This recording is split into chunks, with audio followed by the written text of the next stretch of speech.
यार अगर आपको वाई नहीं पता होगा तो कब डायमंड बनोगे?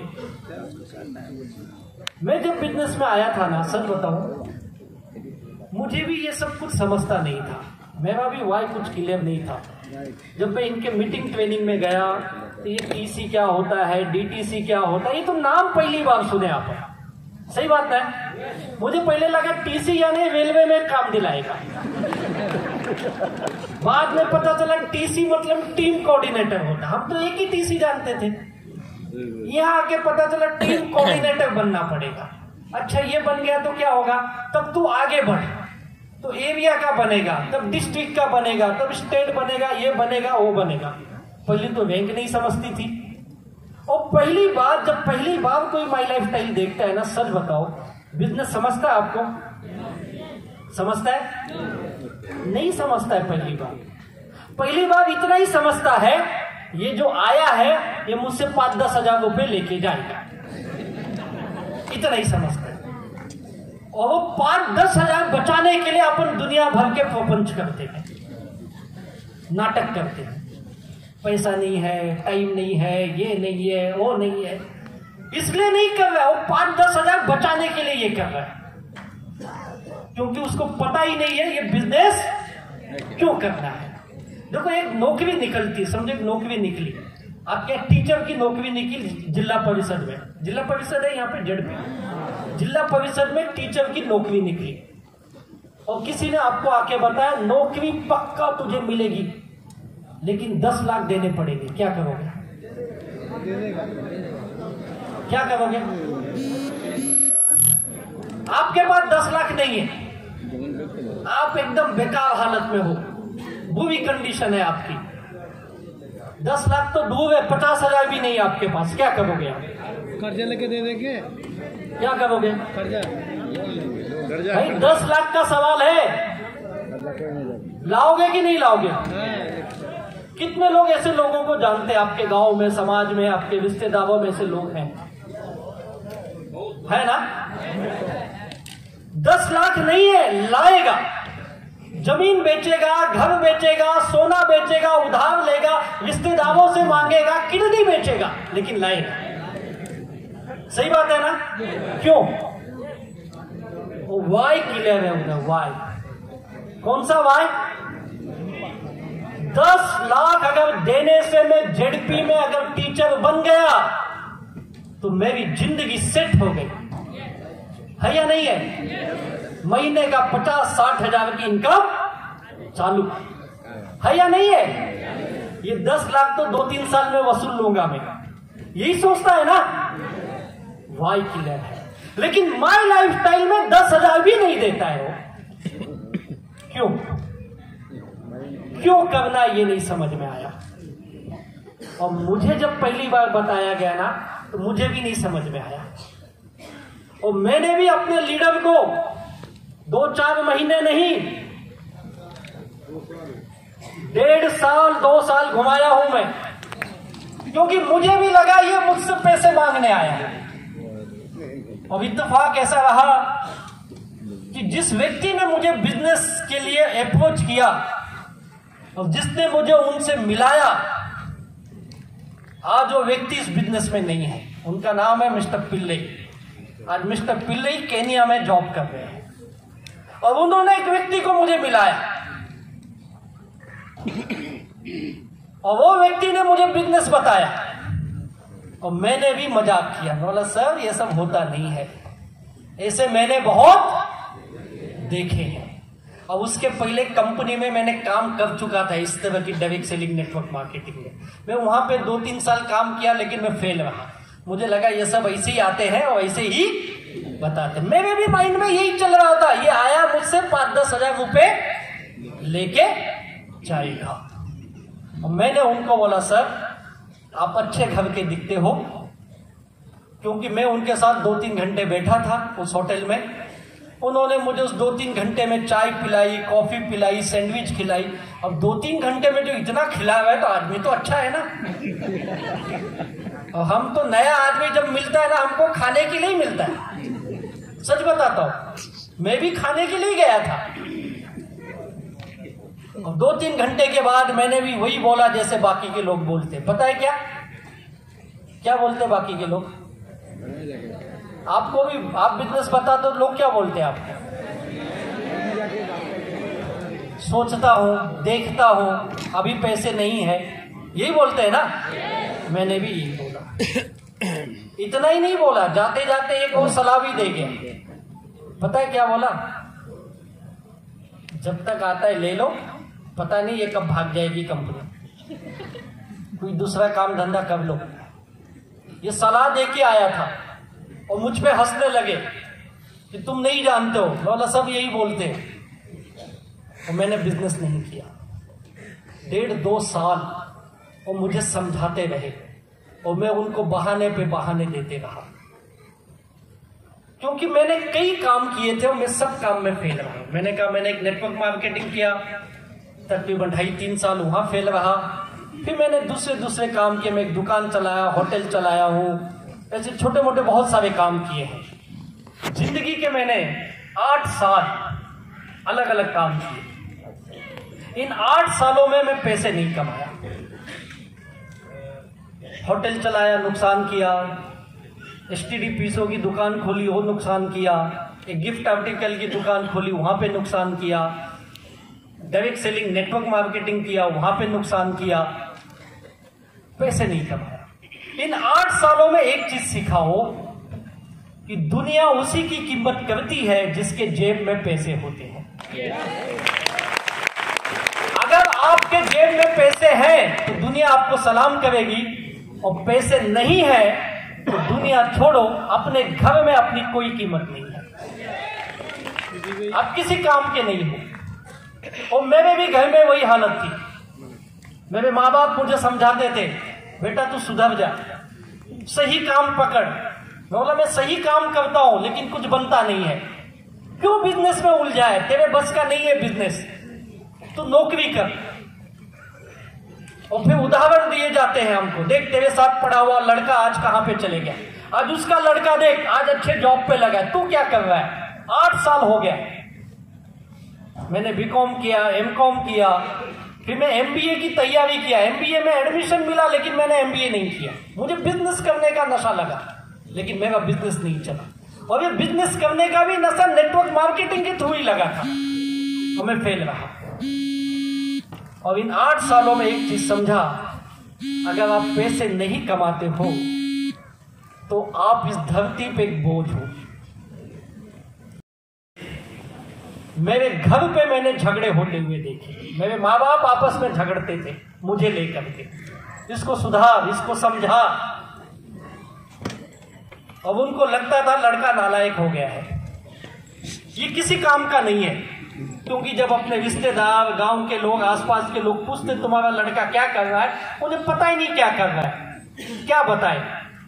और हर माँ बाप चाहता है कि हमारा बच्चा अच्छे लाइन पे लगे, 2 पैसे कमाए। और मैं एक चीज और बोलता हूं, जिस घर में पैसे नहीं आते उस घर में झगड़े ज्यादा आते हैं। अब देख लो किसके घर में ज्यादा झगड़े होंगे, जहां ज्यादा पैसा या जहां कम पैसा है? क्या लगता है आपको, कहां होगा? कम पैसा। कितने लोग मेरी बात से सहमत है? जहां कम पैसा वहां झगड़े ज्यादा है। तो मेरे घर पे भी झगड़े। और इसी बीच उनको ये लगा लड़के को लाइन पे लाना है तो इसकी शादी करा दो। तो मेरी अरेंज मैरिज हो गई। घर के प्रेशर में मैंने भी हाँ बोल दी, शादी हो गई। अब एक और झगड़ा। मेरी माँ मेरी वाइफ को बोलती थी सुधार तेरे पति को, वो बोलती थी मेरा तो भाग्य फूटा है जो ऐसा पति मिल गया। तुम तो उसको बिगाड़ के रखो, मैं क्या सुधारूं? और फिर वो मुझसे झगड़ा कर, तुम कुछ करते क्यों नहीं पैसे कमाते, क्या काम है तुम्हारा? मैं बोला ये सब शादी से पहले इनको अभी करना चाहिए। तेरे बाप ने चेक क्यों नहीं किया? वो बोलता चेक तो किया, सब अच्छा लगा था। बोला बाहर से सब अच्छा लगता है। और एक और नहीं झगड़े। यानी लाइफ बिना पैसों की बहुत मुश्किल है। और मैं जानता हूं एक एक रुपए की जिंदगी में कीमत क्या होती है। और न चाहते हुए मैंने नौकरी करना शुरू किया, क्योंकि मेरे घर से अल्टीमेटम मिला, अब बस हो गया तेरा नाटक, अगर तुझे घर में रहना है तो तू जॉब करेगा, हम जो बोलेंगे तू वो करेगा, नहीं तो तू अपना रास्ता देख ले। अब मुंबई जैसे शहर में आपको जानते हो घर कितना मुश्किल होता है, न चाहते हुए मैं भी दुखी था, बिजनेस कुछ चल नहीं रहा था, सब में नुकसान किया, और जाने अनजाने में करीब करीब 24-25 लाख की लाइबिलिटी आ गई। मैंने पैसे कम लिए लेकिन बढ़ते बढ़ते बहुत ज्यादा हो गया। मैं हमेशा बोलता हूँ प्लीज इंटरेस्ट के पैसे से बचिए, ये बड़ी तेजी से बढ़ता है और इतना तेजी से बढ़ता है कि हम समझ ही नहीं पाते। और ये मैं यानी समझो मैंने 100 रुपए लिए तो मैंने 500 भरे, 4 गुना 5 गुना ज्यादा। अब इस तरह से मैं बड़ी कब्जे की दुनिया में न चाहते हुए मैं नौकरी करने लगा, और नौकरी करते करते मुझे इस बिजनेस को फिर से मिस्टर पिल्लई जी के माध्यम से देखने का मौका मिला। मैंने कहा सर एक बार किया हूं, अब मुझसे नहीं होगा, अगर मैंने ऐसा कुछ किया तो मुझे घर से निकाल दिया जाएगा, मैं जॉब कर रहा हूं वही ठीक है। और मैं कभी 1 रुपया कमा के ना घर पे दिया नहीं, क्योंकि जो कमाता था लोगों के देने में जाता था। हम मिडिल क्लास के आदमी हैं, माँ बाप सिखाते हैं बेटा 2 रोटी कम खाना, लेकिन दरवाजे पे मांगने वाले नहीं आने चाहिए, यही सिखाते हैं ना अपने को। और मुझे मांगने वाले ज्यादा ढूंढते थे, मेरी हालत अलग थी। और कहीं ना तो कहीं मुझे लगता है इसी वजह से मैं इस बिजनेस में वापस दोबारा आया भी, क्योंकि जॉब भी मैंने 1.5-2 साल किए, वहां पे भी कुछ हो नहीं रहा है, जो भी सैलरी आती लोगों को देने में जा रही है। तो सोच रहा था कुछ तो करूं जो इस 24-25 लाख की लाइबिलिटी से बाहर आ जाए। बिजनेस मेरे पास वापस आया, पैसे की सख्त जरूरत थी, लेकिन विश्वास नहीं था कि ये बिजनेस मुझे इतना पैसा देगा। और न चाहते हुए वन फाइन डे मैंने डिसीजन लिया, क्योंकि मैं इस कंपनी को 1.5-2 साल देखा हूं। मैं भी ग्रेट लीडर दयानंद सर को तहे दिल से वंदन करता हूं, जिन्होंने मुझे बार बार समझाया तू कर ले। मैं उनका कई बार मजाक उड़ाता था, मैं उनको पूछता था सर एक चीज पूछूं, बोले बोलो। बोला तुम्हारा बिजनेस इतना अच्छा है तो तुम चेन्नई से मुंबई आते हो आदमी ढूंढने के लिए, चेन्नई में आदमी नहीं है क्या रे? सही बात है ना?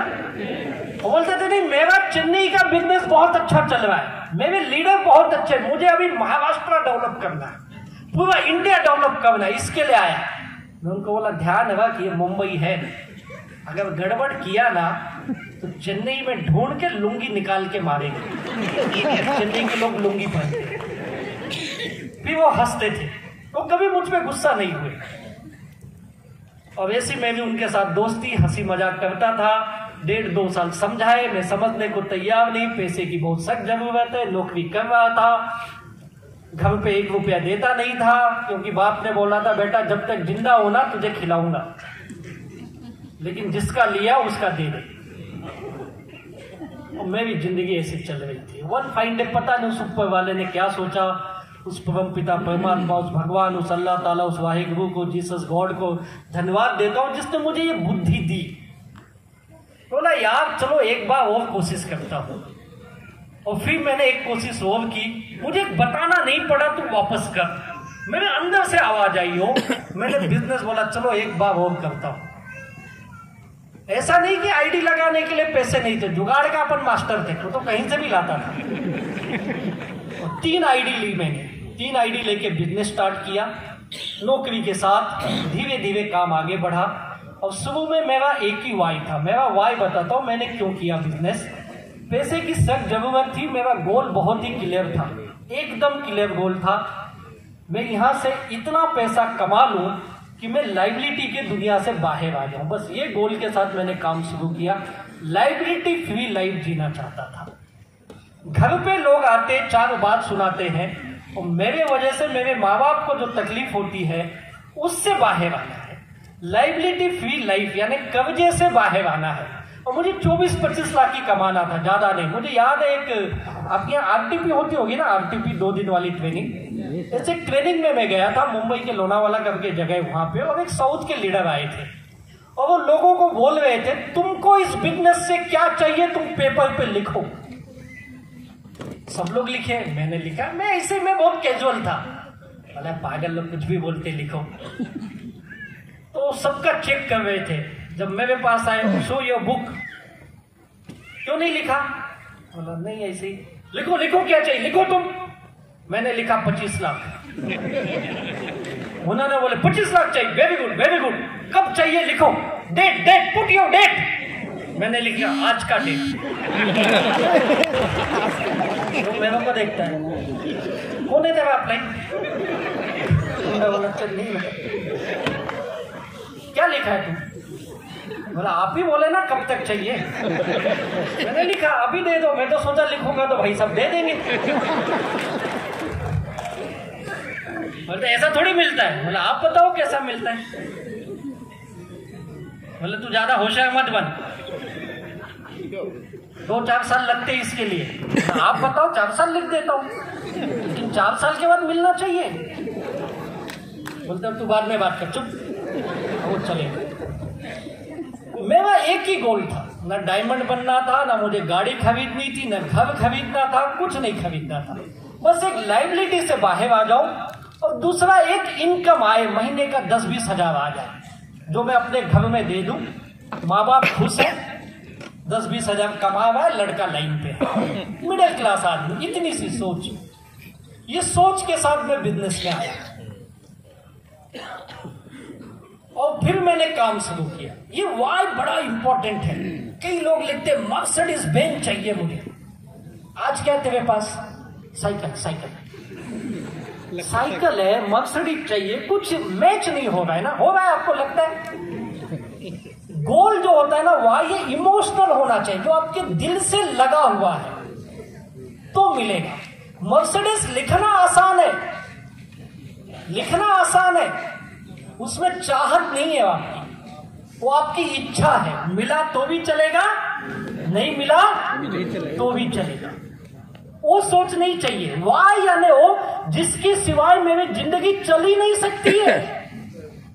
मान लो मुझे मेरे बच्चे को पढ़ाना है, 50 लाख चाहिए, तो 50 लाख बहुत इंपॉर्टेंट है। बच्चे की पढ़ाई, अभी हमारे कई लीडर्स, हमारे एक सीटीसी लीडर है, उनका बेटा अमेरिका गया, बोले सर 70 लाख खर्च किया मैंने।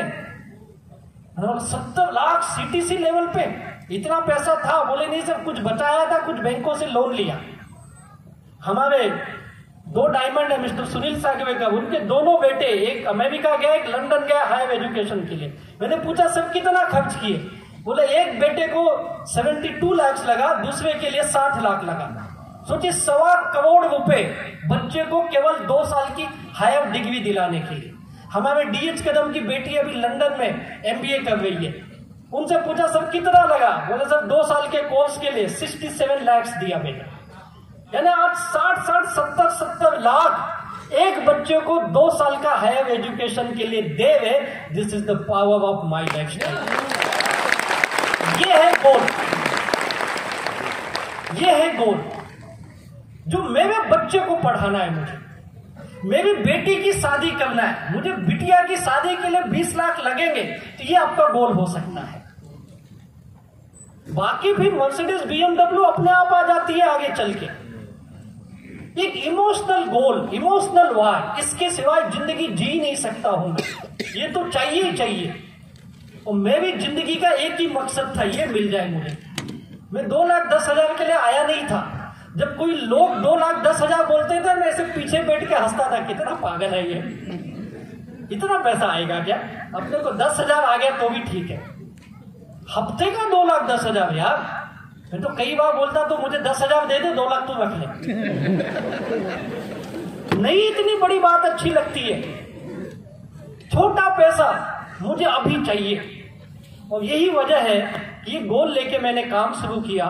और माई लाइफस्टाइल बिजनेस में मैं सोचता हूं, इस बिजनेस में आने के बाद मुझे बहुत सारी चीजें समझने को मिली, जैसे कि जिंदगी का पर्पस क्या है, जिंदगी में कुछ सपने होते हैं, गोल होते हैं। मैं हमेशा बोलता हूं माई लाइफस्टाइल हम सब के लिए एक नया जीवन ही दे देती है। ये जितने लीडर बैठे